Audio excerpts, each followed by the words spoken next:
So this is the leaders panel on leveraging skills transfer and project management. And maybe the way we can think about what we're trying to deal with here is really the key component of bankability and sustainability, but on the localization front. If we think about the capacity gap, we think about the market gap, what is that point of integration and what are our respective roles? So this panel is going to deal with the challenge of developing practical skills transfer and developing also an understanding of products and services in a world where we need to be climate smart and we need technologies that are focused on sustainability. There's also building an understanding of how you develop demand for your products. And of course, the challenge encompasses government agencies, whether they be PPPs, investment promotion agencies, ministries of energy, local subnational, the CFOs that are trying to develop local projects. It encompasses the local services industry of engineering, financial advisors, local consulting firms. It covers the whole project cycle from the definition of the project to the development and the finance as well as maintenance and of course relating that to very important national development goals of job creation. So to start this off, I'm going to address my first question to Sabine Dalomo, who is CEO of Siemens Southern Africa. So Sabine, if you could give us your view of the challenges and the solutions in this really important area and how Siemens really has been a pioneer in thinking through how do you really transfer skills and at the same time ensure that you're growing a market for your products and making sure you still are considered as doing a great job by your company. Thanks. Just have to switch my phone on here. Thanks for Siemens, maybe the ones who do not know who we are. We are electrical company. We in the energy business, in the healthcare business, industrial applications, and transport, what we call mobility. Since 155 years in South Africa, our company exists globally since more than 165 years. So we are definitely in for the long haul. And I think what is important when we look at South Africa and specifically also Africa, we basically are represented in 7 African countries with several regional organizations as well as offices which we have in other countries. In total, we have representations in Africa in 23 countries. So if you look at Siemens and our history we have in South Africa and the transfer of skills, it's very important that you have a consistent approach. Because, I mean, when you look at South Africa, we have the scorecard, we have the BBBE legislation, which just got a little bit stronger as of 1st of May. And what companies normally used to do specifically in order to reach the requirements out of the scorecard would be they would have a tick box mentality. I do one initiative, I do a little bit enterprise development, a little bit skills development.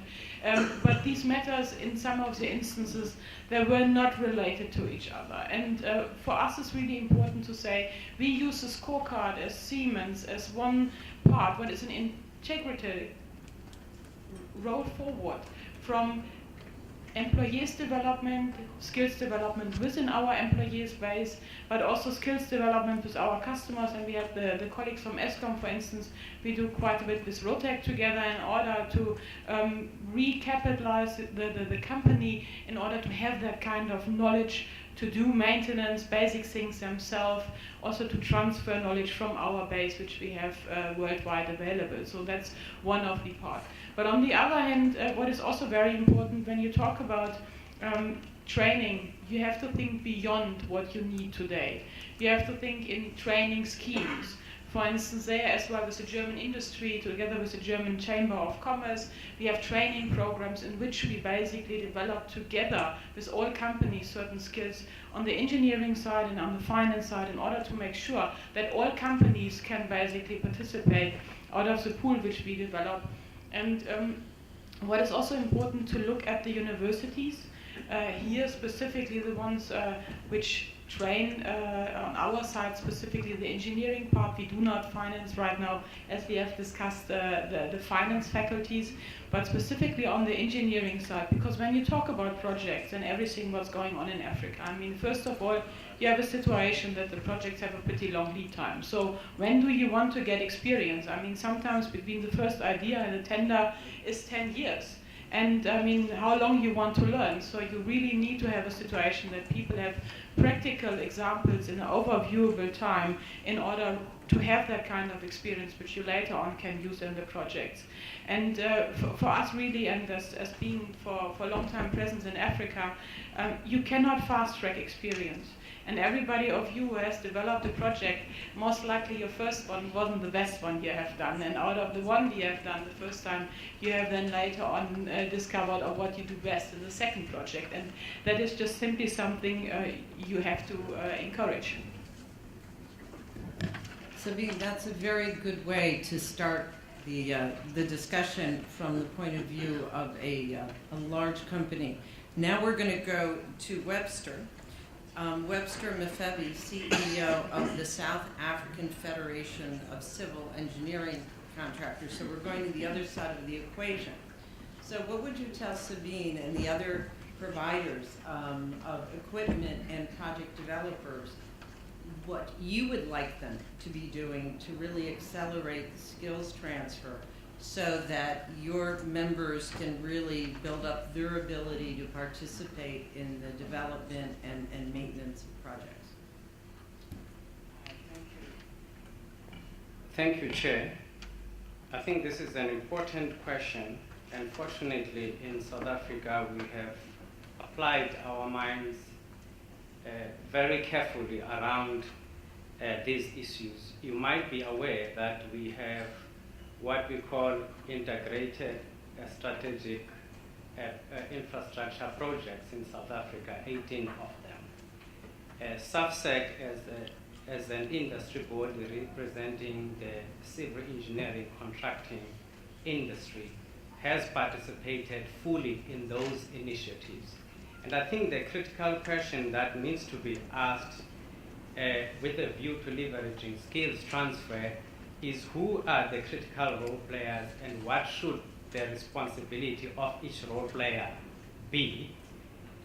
First of all, you need employers, both in the public and private sector. You need the trade unions. You need the colleges and universities. You need voluntary associations and professional bodies. In tackling the issue of the role which the employers, both in the private and the public sector, should play, it is that of offering quality workplace learning opportunities with or without grants from funding authorities. In this instance, in South Africa, the funding authorities are the SETAs, Sector Education and Training Authorities. But you should be able, as an employer, to do that with or without that grant as a commitment to the area of skills development. Also, the employers need to identify specific areas needing attention, such as scarce skills and critical skills. You need to do that analysis. Also, to invest in corporate social responsibility and also departmental funding alone as an employer, both in the private and public sector, to undertake skills development and in those projects that support the identified needs.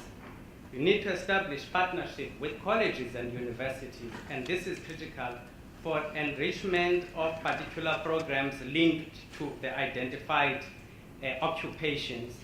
And you also offer learning opportunities for lecturers and students. And it becomes important that lecturers both at university and colleges have a syllabus, a curriculum that responds to industry needs. Practical participation in occupational teams that relate to the critical scarce skills needed for the particular sector of the economy. And of course, as I've said, we need to work with funding authorities such as the SITAs to improve the capacity to deliver timeously the grants intended to transfer and develop skills to the intended. And the role of trade unions is important. They should not be left out of this equation. They should be able to nominate skilled people to participate in skills development initiatives and forum to enhance the national development goals. And also they have a responsibility to welcome employees and ensure those employees are exposed to quality and credible learning opportunities in the workplace. And also of critical importance, they need to grasp every opportunity provided for learning opportunities. Then coming to the role of colleges and universities, it is important that they embrace the opportunity to contribute directly to the national objectives and identify areas of specific contribution to realize those objectives. And also establish partnership with employers and expand learner and lecture placement to enhance the needs of the industry. And also they need to be part and parcel of the occupational teams that look at scarce skills and critical skills, and they should not be left out of the equation. And lastly, I think the role of voluntary associations and professional bodies is important to support the skills development initiative and in particular encourage their members to invest and also monitor skills development initiatives that they conform to the stated national goals. Thank you. That would be a contribution practical. Well, before we go on to our third speaker, I can't help but remark that there is a common theme from the last session to this, which perhaps we could just use the word standardization. You know, really drawing the connects between what we need for successful project development and finance and developers to the actual educational systems, and making sure that the governments and the funding mechanisms support that relationship. So I thought that was really, you guys were great bookends, and we thank you. We're going to move on now to Naseem Khan, who is VP of Business Development for First Solar. And this really brings us to the issue of how does one create markets for the new climate smart technologies that we really need to be able to build a world that's going to be sustainable. So my question for you, Naseem, is your firm is pioneering a new PV technology. How do you actually on the ground deal with the challenge of helping your targeted marketplace understand your technology and its benefits? Thank you, Barbara. Good morning. I think it's still morning, or good afternoon. We're getting close to lunch, but I'm going to be brief. First of all, again, as Barbara said, I'm Vice President Business Development for First Solar. I cover the African continent. We have an office here in Cape Town. I also have office in Casablanca, which covers Northern Africa. Before I talk about First Solar, I want to commend Webster. I think what he said really pretty much applies. I just should say that in order to promote a new technology in PV in African continent, I think what he described absolutely applies all over, because this is a new technology. But let me go back to a little bit. First Solar, maybe some of you may know, we are one of the leading PV manufacturer in the world. We have thin film technology. We manufacture over 3,000 megawatt every year. Part of that is manufactured in USA. That allows us to perhaps tap into some of the US multilateral agencies to support the developers to bring the financing. And then we also have manufacturing facilities in Malaysia. Our challenge, I think Vishal said very well, is that we see our role as a reluctant developer. We really are not really developer. We do some development in some jurisdiction, but our focus is really to sell our technology. And when we get into development, it's mostly to enable us to sell the technology. So our challenge as PV, particularly in African context, is a little bit new in terms of its traction. We're still in the beginning phase. Our challenge is really several-fold. First of all, we have to sell the technology to the off-takers, that it makes sense. Their concerns regarding grid stabilization. So we have to educate the utilities. We need to go out on a road show. As a matter of fact, last week I had a road show in Algeria, and basically talking to the utility that, you know, when we bring solar power, how it can be integrated into their system most efficiently and effectively. So that's one side. Then the other side is obviously developers. We need to work with them to really understand the technology. And the third is obviously the lender side also. When they're providing the funding, they need to be comfortable that this is sustainable technology. And also with the lenders' technical advisors. So we really cover the whole gamut in terms of working with the various stakeholders. Just a couple of weeks back, we had a technology exchange seminars here in Cape Town as well as in Joburg, and a bunch of you participated in those, and we basically, you know, tell what exactly, you know, this technology, although is coming up in the rest of the world in a pretty dominant way, however, this is new and we need to have that technology exchange, information exchange, make sure that all the various stakeholders are comfortable with that. So. I thank you very much. I think we've had a really interesting set of points on the challenges here. We only are going to take 2 questions because we are so behind. So any questions or comments? Or everyone wants to have lunch? Yeah? Is that it? Yes, we have a question here. Thank you. And please identify yourself.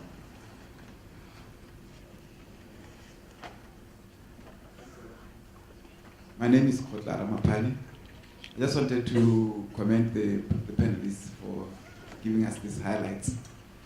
When looking at the topic skills transfer, I just don't know how what linkage they have with the training institutions, because we have the skill transfers when we apply, when we implement the projects, but do we have any linkages with training institutions? Or you think of that as a necessity, as a necessary stakeholder in the work that you do? Can I just clarify, is the question for Nassim and Sabine, or? Well, I believe it's for both of them. For both, okay. Thank you very much. Can we quickly respond? Well, if I answer may, I mean, what we do basically as part of training activities would be we also would facilitate training with the FETs. So for instance, with training colleges really to feed into the pipeline of, you know, having engineers, not necessarily only with university degree, but as well if you talk about the South African standard N1 to N6, because it's really important that you also fill the pipeline from the bottom for the people which might not have the chance to finish a matric at that point in time. So in total we have spent about 40 million rand for the training of our own employees, what's about 2.5 times more than the average company in South Africa spent. And we have that specifically as part of our skills development activities, which we do beyond the activities of projects, because that is what I said. What is very important, you have to do development of skills independent of if you have business today, because important that you have it when you need it. And skills and experience you don't build up just for a project right now. And the other part is specifically what I mentioned on the German chamber. we basically cooperate to have a bigger mass of companies which can participate in certain programs to make sure that also later on, when people are finished with the training program, they have a chance to find a job somewhere in the organization, because it's no good if you have done a training and then you can't have a situation that you can actually apply it. So from that point, we really try to make most of it as well from the industrial body. Yes, quick answer. We basically work with not really training institutes, but other key players like EPCs who will take our technology and they will install for the customers. And we have taken some of the EPC companies back to the US and trained them and provided seminars that how we really install our modules in the field. Additionally, we've been working with the University of Stellenbosch here in South Africa on some research projects in which they can really take a look at, in terms of in various conditions, the suitability of our technology here in South Africa. So yeah, Okay, one last question here. Thank you. Hi, I'm Paul Thompson, CEO of DRA. We're a smallish engineering company delivering projects throughout Africa and through the rest of the world. And I'd like to address it more from a practical point of view. When you're delivering projects in Africa, often you're the first company in that area that's ever done a mining project or a hydro project or anyone else. The skills aren't there. So what do you have to do? You have to involve the people that are there. As part of your involvement, you first get involved in the country, you have a legal entity in the country, and then you involve subcontractors that are involved in those countries. Part of that is you have to mentor the subcontractors you're getting involved with, because often it's the biggest project they've ever been involved with in their life. They don't have the capability or the capacity to deliver those projects, but yet you have to use the local entrepreneur and the local company to be able to do it. Now, part of our skills was developed in South Africa, where you have to do similar things in your local environment. You have to enhance the skills you have to employ from the local area, and people aren't there. So part of us, as our role as an EPC and an EPCM provider, involves being a training provider. Getting the people, skilling them up, enhancing them, be it from the project side itself, be it from a subcontractor perspective, and even in the ongoing operations. We have a role to play in terms of delivering training to the operators who are going to operate that institution on an ongoing basis in the future. We see it as part of our role. We do have a intellectual training capacity where we do involve the universities and so on, and that's more the formal stuff. But the hands-on stuff, the EPC and the EPCM has to have that mentoring training as part of their part of their makeup as a company. I think that's a wonderful final comment. Any last comments from our speakers? Well, please join me in thanking everyone. And Doing business in Africa. You can't afford to be without Africa Investor.